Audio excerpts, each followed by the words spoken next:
Gayong may nakatakdang kilos protesta kasabay ng araw ng paggawa. Nakahanda na raw ang pulisya para matiyak ang kaayusan sa Mendiola.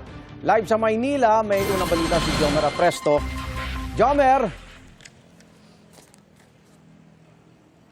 Igan, good morning. Mahigpit na seguridad ang ipinatutupad dito sa Mendiola sa Maynila ngayong Labor Day. Binarikadahan na ng mga otoridad itong gate na Mendiola.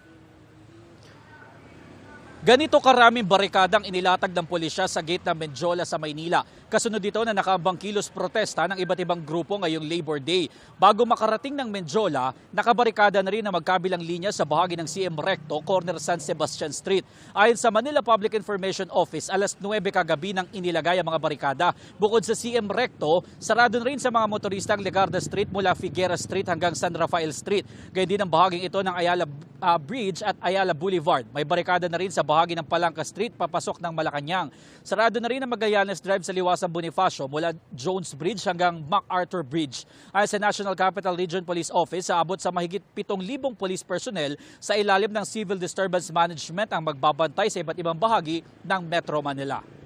Igan, inaasahan na mula sa Welcome Rotonda, magmamarcha patungo rito sa Mendiola ang mga rallyista. Inaabisuhan naman ng Manila LGU ang mga motorista na bisitahin ang kanilang official Facebook page para makita mga alternatibong ruta at makaiwas sa aberya kasunod ng isasagawang kilos protesta. At yan ang latest mula dito sa Maynila. Ako po si Jomer Apresto para sa GMA News.